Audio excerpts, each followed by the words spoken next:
Welcome to the Vishayantar YouTube channel. आजच्या या विशेष सखोल चर्चेमध्ये आपण एका अशा ऐतिहासिक पर्वावर बोलणार आहोत ज्याचा नुसता विचार जरी मनात आला तरी अंगावर काटा उभा राहतो. हो, नक्कीच. हा विषयच तसा आहे. अगदी.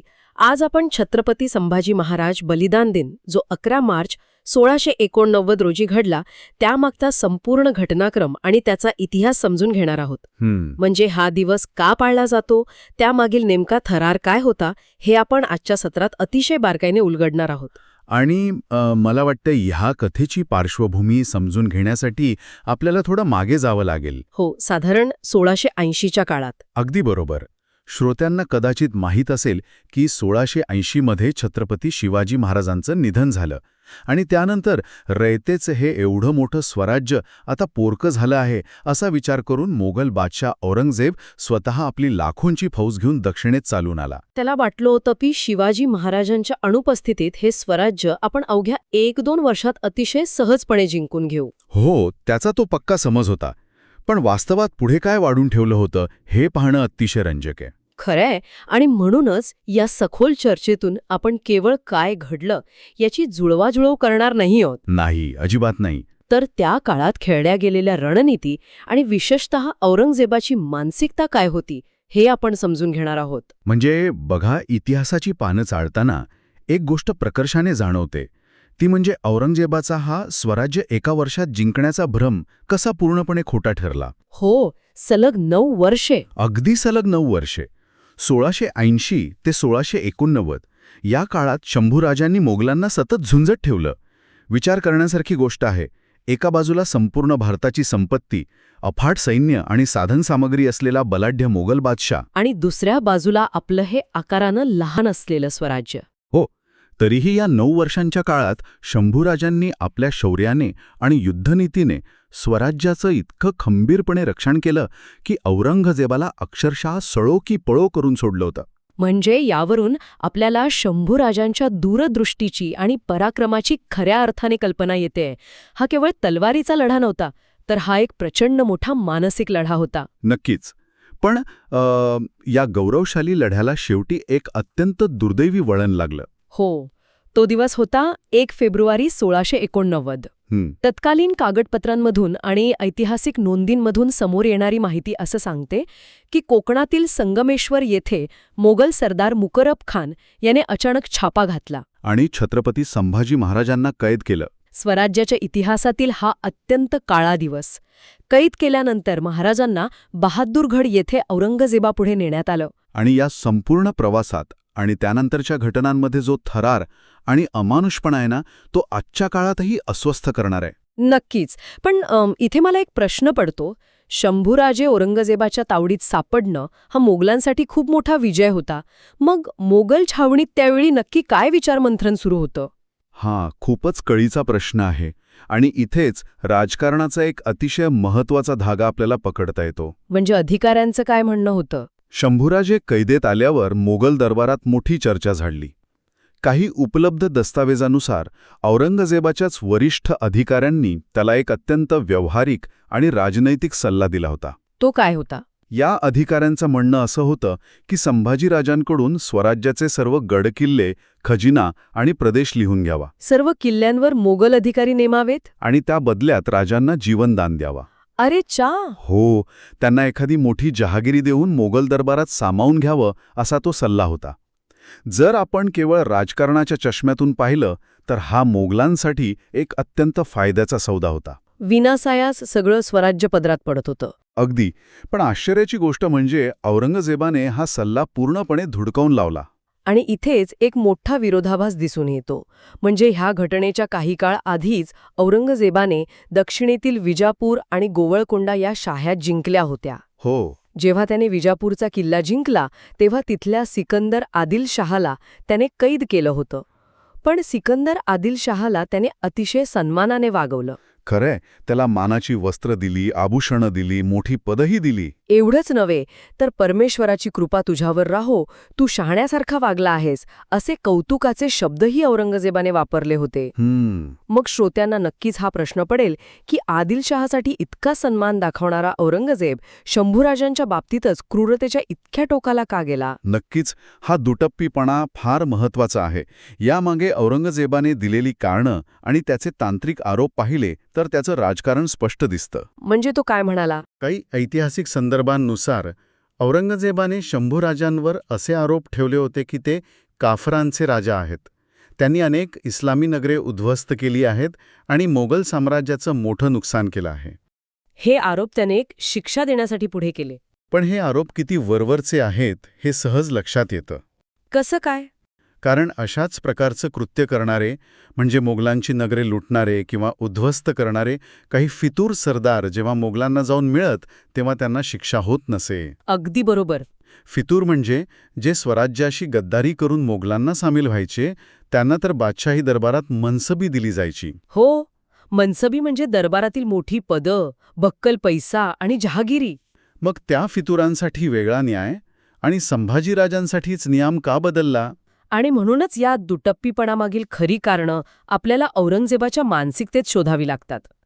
तत्कालीन एका अतिशय महत्त्वाच्या मृत्यूपत्राच्या नोंदीवरून एक धक्कादायक बाब समोर येते. कोणती बाब? औरंगजेबाला त्याच्या संपूर्ण आयुष्यात एकाच गोष्टीचा भयंकर आणि सळणारा पश्चाताप होता. तो पश्चाताप म्हणजे छत्रपती शिवाजी महाराजांचं आग्र्याच्या कैदीतून शिताफीने निसटणं. अच्छा, म्हणजे तो राग अजूनही मनात होता. हो, त्या मृत्यूपत्रात औरंगजेबाने स्वतःच्या हाताने लिहून ठेवलं आहे की राज्यप्रमुखाने क्षणभराचंही दुर्लक्ष करू नये, कारण एका क्षणाच्या हलगर्जीपणामुळे आयुष्यभर पश्चाताप करावा लागतो. बापरे. त्याच्या त्या एका चुकीमुळे शिवाजी महाराज कैदीतून निसटले आणि त्याचा परिणाम म्हणून औरंगजेबाला आयुष्याच्या अखेरीपर्यंत मराठ्यांशी संघर्ष करण्यासाठी जीवाचं रान करावं लागलं, तंबूत आयुष्य काढावं लागलं. म्हणजे हा सगळा खेळ औरंगजेबाच्या मनात बसलेल्या त्या एका भीतीचा होता तर? अगदी बरोबर. त्याच्या मनात एकच मोठी भीती घर करून होती. संभाजीराजे याआधी 2 वेळा मोगलांच्या हातावर तुरी देऊन निसटले होते. हो, एकदा लहानपणी आग्र्याहून आणि नंतर मोठेपणी दिलेरखानाच्या छावणीतून. आता जर त्यांना जीवनदान दिलं, त्यांना कुठल्या किल्ल्यावर ठेवलं आणि ते तिथेही मोगलांना गुंगारा देऊन तिसऱ्यांदा सुटले तर काय होईल? त्या मोगलांना पुन्हा मरणयातना सहन कराव्या लागतील. आणि हे मराठ्यांचं स्वराज्य कधीच जिंकता येणार नाही, ही अस्वस्थ करणारी, खाऊन टाकणारी भीती औरंगजेबाला होती. त्यामुळेच त्याला संभाजीराजे जिवंत नकोच होते. बापरे. म्हणजे एका बलाढ्य बादशाची झोप एका मराठी राजाने अशी उडवली होती. आणि मला वाटतं या भीतीला अधिक खतपाणी मिळालं ते शंभूराजांच्या बाणेदारपणामुळे, नाही का? नक्कीच. जेव्हा शंभूराजांना बहादूरगडच्या मोगल दरबारात हजर करण्यात आलं तेव्हा त्यांचं वर्तन एका लाचार कैद्यासारखं अजिबात नव्हतं, तर एका खऱ्याखुऱ्या स्वाभिमानी छत्रपतीसारखंच होतं. हो. असं नोंदवलं गेलं आहे की अखिल हिंदुस्थानचा स्वामी समजल्या जाणाऱ्या मोगल बादशहासमोर उभे असताना दरबारातील अधिकाऱ्यांनी वारंवार सांगूनही शंभूराजांनी आपली मान यत्किंचितही झुकवली नाही.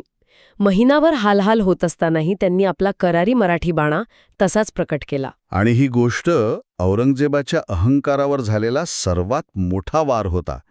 औरंगजेबासारख्या क्रूर बादशहाच्या सिंहासनाची ही खूप मोठी अप्रतिष्ठा होती. मृत्यूसमोर उभा असतानाही त्याची यत्किंचितही तमा न बाळगणारे हे धाडस औरंगजेबाला सहन होणारं नव्हतं. खरंय. आणि ह्याच वैफल्यातून, ह्याच पराभूत मानसिकतेतून मग सुरू झाला तुळापूरच्या छावणीतील तो 40 दिवसांचा भयंकर आणि अमानुष छळ. बापरे. ही घटना केवळ एका व्यक्तीचा छळ नव्हता, तर एका विचाराला, स्वराज्याच्या स्वाभिमानाला ठेचून मारण्याचा तो एक अत्यंत क्रूर प्रयत्न होता. त्या 40 दिवसांबद्दल वाचताना किंवा ऐकताना आजही अंगावर शहारे येतात. त्या दिवसांमध्ये नक्की काय परिस्थिती होती छावणीत? तर तुळापूरच्या आसपास इंद्रायणी आणि भीमा नद्यांचा तो एकमेकींनी मिसळलेला संगम आहे. निसर्गाचं एक शांत रूप तिथे असतं. तिन्ही सांजेची वेळ असायची. मावळत्या डोंगरकडांमागे सूर्य लपत असे.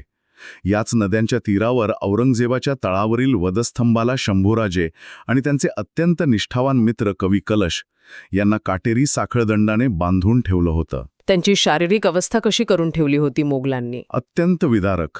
ऐतिहासिक वर्णनानुसार त्यांच्या डोक्यावर उंच लाकडी टोप्या बसवलेल्या होत्या जेणेकरून त्यांना मान हलवता येऊ नये. हात आणि मान जखडून टाकणारे जड आणि काटेरी साखळदंड घातले होते. अरे रे. मुघलांनी मुद्दाम त्यांच्या अंगावर विदूषकासारखे कपडे घातले होते, जे आता पूर्णपणे रक्ताळलेले होते. डोळे निर्दयीपणे काढलेले होते, तिथे फक्त जळून गेलेल्या खोबण्या उरल्या होत्या. जीभ छाटल्यामुळे तोंडातून फक्त लालबुंद रक्त वाहत होतं. हे ऐकतानाही शब्दांना मुके व्हावेसे वाटते. अंडावर जागोजागी साखळलेल्या रक्ताच्या गुठळ्या आणि सोलवटलेली कात्री होती. काही संदर्भांमध्ये असं म्हटलं आहे की ते देह आता मानवी देह राहिलेच नव्हते, तर अंगावर भगवा शेंदूर फासलेल्या मारुतीच्या मूर्तीसारखे ते विखुरलेले दिसत होते. म्हणजे शारीरिक वेदनांच्या पलीकडे जाऊन हा एक प्रचंड मोठा मानसिक लढा सुरू होता. विचार करा, ज्या राजांना आता डोळे नव्हते, ज्यांना आजूबाजूचे काहीही दिसत नव्हते, त्यांनाही मनोमन आपलं स्वराज्य, मासाहेब, आबासाहेब, येसूबाई आणि लहान बाळराजे स्पष्ट दिसत असतील. नक्कीच. खांबाला जखडलेल्या त्या अवस्थेत राजांच्या घशाला पाण्याची कोरड पडली असेल, पण पाण्याच्या थेंबाऐवजी स्वतःच्याच रक्ताचे थेंब त्यांच्या घशाखाली उतरत होते. अगदी बरोबर. आणि या भयंकर परिस्थितीतून एक खूप मोठी गोष्ट सिद्ध होते, ती म्हणजे शंभूराजांचा अफाट संयम आणि दुसरीकडे औरंगजेबाची वाढत जाणारी वैफल्यग्रस्तता. म्हणजे औरंगजेब चिडत होता का? इथे एक मानसिक युद्ध सुरू होतं. दररोज औरंगजेब आपल्या शाही शाम्यानात नमाज पठण करून येत असे. नमाज झाल्यावर तो आपल्या सैनिकांना विचारत असे की काय परिस्थिती आहे, ते दोघे काही बोलत आहेत का, त्यांनी माफी मागितली का? आणि सैनिक काय सांगायचे? सैनिक उत्तर द्यायचे की इतकी भयानक आणि अमानुष सजा देऊनही शंभूराजे आणि कवी कलश कसलाही आक्रोश करत नाहीत. त्यांच्या तोंडातून वेदनेचा एकही हुंकार बाहेर येत नाही आणि ते अद्यापही नमलेले नाहीत. आणि हे ऐकून औरंगजेबाची अवस्था काय होत असे? तो अक्षरशः वेड्यासारखा संतापाने छावणीत फेऱ्या मारत असे. त्याला समजत नव्हतं की या माणसांना कोणत्या मातीतून बनवलं आहे. शारीरिक वेदना देऊनही यांचा आत्मा कसा तुटत नाहीये हे त्याला कोड्यात टाकत होतं. आणि इकडे राजांची अवस्था? दुसरीकडे राजांना आणि कवी कलशांना दिवसाचे प्रहर कसे बदलत आहेत हे फक्त आवाजावरून किंवा उन्हाच्या चटक्यांवरून समजत होतं. पहाट झाली की तळावरच्या कोंबड्याची बांग ऐकू येत असे. दिवस वर आला की उन्हाचे चटके जाणवत असत. नमाजाच्या वेळी होणाऱ्या गर्दीच्या आवाजावरून सायंकाळ झाल्याचं कळत असे. शरीरात अन्नाचा एक कणही नव्हता. भूक तर वेदनेने केव्हाच संपून गेली होती. हो. आणि या अमानुष छळाच्या मालिकेत मोगरांनी क्रूरतेची आणखी एक पातळी गाठली. औरंगजेबाला वाटलं की आत्तापर्यंतचे हाल पुरेसे नाहीत, म्हणून त्याने इखलास खान नावाच्या एका नव्या जल्लादाला बोलवून घेतलं. या इखलास खानाने आल्यावर जी आज्ञा दिली ती ऐकून आजही संताप येतो. त्याने राजे आणि कवी कलशांच्या रक्ताळलेल्या आणि सोलवटून निघालेल्या उघड्या जखमांवर मिठाचं पाणी टाकण्याची आज्ञा दिली.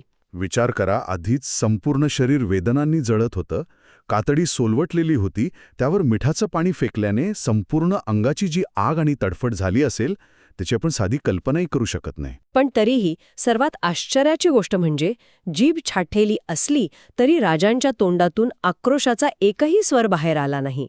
यातून त्यांची शारीरिक आणि मानसिक सहनशीलता किती अचाट होती हे सिद्ध होतं. खरंय. पण या छळाच्या दरम्यान घडलेला एक प्रसंग अत्यंत रोमांचक आहे.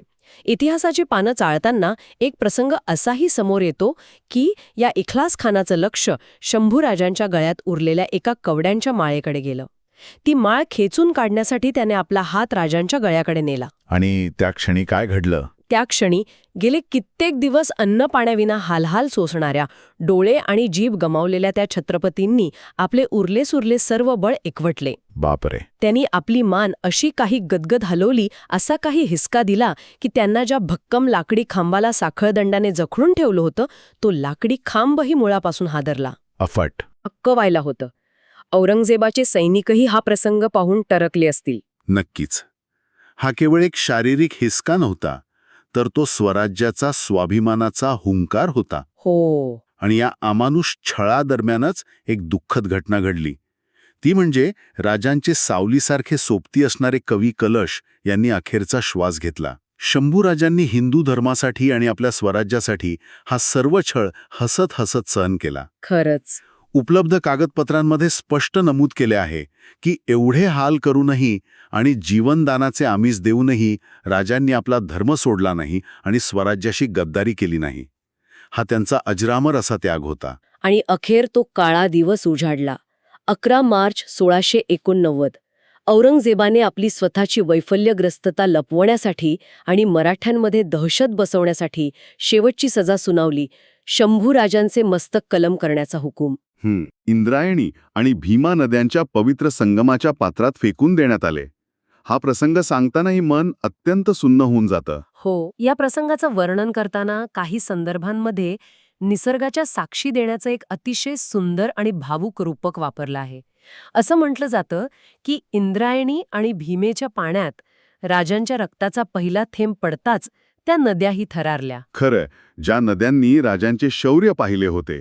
हो, ज्या नद्यांनी राजांचे अफाट शौर्य, त्यांचा पराक्रम, त्यांचं धाडस आणि तेज वर्षानुवर्ष पाहिलं होतं, त्याच नद्यांनी आज या राजांचं रक्त पाहिलं. राजांच्या रक्ताने त्या नद्यांचे संपूर्ण पाणी भगवे होऊन गेले. अरे रे, या महाराष्ट्राच्या मातीत मरणारे अनेक वीर या नद्यांनी पाहिले असतील, पण स्वतःच्या मातृभूमीसाठी, स्वराज्यासाठी असा अमानुष छळ, सलग 40 दिवस सोसून तसूभरही न डगमगता हसत हसत मरणारे शंभूराजे या मातीने पहिल्यांदाच पाहिले होते. या संपूर्ण ऐतिहासिक प्रवासाचा आणि आजच्या चर्चेचा सारांश खरोखरच अतिशय प्रेरणादायी आहे. एका वाक्यात सांगायचं तर छत्रपती शिवाजी महाराजांनी हे सुंदर स्वराज्य निर्माण केलं आणि रयतेला कसं जगावं हे शिकवलं. तर छत्रपती संभाजी महाराजांनी आपल्या प्राणांची आहुती देऊन हे स्वराज्य राखलं आणि मातृभूमीसाठी कसं मरावं हे दाखवून दिलं. अगदी बरोबर. महत्वाचं म्हणजे हे बलिदान अजिबात व्यर्थ गेलं नाही. या बलिदानापासून प्रेरणा घेऊनच पुढे स्वराज्यातील लाखो मावळ्यांनी प्राणपणाने लढा दिला आणि औरंगजेबाला हे स्वराज्य त्याच्या आयुष्यात कधीच जिंकू दिलं नाही. याच असीम त्यागाची आणि अतुलनीय शौर्याची आठवण म्हणून आज आपण सर्वजण अत्यंत अभिमानाने हा बलिदान दिन पाळतो. आजच्या या सखोल चर्चेच्या शेवटी एका अतिशय महत्त्वाच्या आणि विचार करायला लावणाऱ्या मुद्द्याकडे लक्ष वेधणं मला गरजेचं वाटतं. कोणता मुद्दा? इतिहासात आपण नेहमी पाहतो की तलवारीने जिंकलेली युद्धच जास्त लक्षात ठेवली जातात. पण संभाजी महाराजांच्या जीवनाकडे आणि या 40 दिवसांच्या पर्वाकडे पाहिल्यावर जाणवतं की त्यांचा सर्वात मोठा विजय हा त्यांच्या युद्धकौशल्यापेक्षा त्यांच्या शांततेत आणि कैदेत असताना दाखवलेल्या अफाट सहनशीलतेत दडलेला होता. खरंय. विचार करण्यासारखी गोष्ट ही आहे की औरंगजेबाने जी अमानुष क्रूरता स्वराज्यात दहशत पसरवण्यासाठी आणि मराठ्यांचे कायमचे खच्चीकरण करण्यासाठी केली होती, अगदी तीच क्रूरता स्वराज्याला कधीही न संपणारे अमरत्व देऊन गेली, नाही का? शंभूराजांच्या बलिदानाने जी ठिणगी उडाली तिने पुढे मोगल साम्राज्याला भस्मसात करून टाकलं. खरोखरच हा विचार प्रत्येकाने स्वतःच्या मनात रुजवून ठेवण्यासारखा आहे. क्रूरतेवर सहनशीलतेने मिळवलेला हा महाविजय होता. अगदी. श्रोतांना कदाचित यातूनच हेच शिकायला मिळेल की खरी ताकद ही तुमच्या संयमात आणि निष्ठेत असते. आजच्या या सत्रातून आपण जो इतिहास अनुभवला तो केवळ भूतकाळ नाही, तर पिढ्यानपिढ्या प्रेरणा देणारा एक ज्वलंत निखार आहे. याच प्रेरणादायी आणि विचार करायला लावणाऱ्या विचारांसोबत आपण आजची ही ऐतिहासिक सखोल चर्चा इथेच थांबूया. पुन्हा भेटूया अशाच एका नव्या विषयासह. सर्वांना जय शिवराय, जय शंभूराज.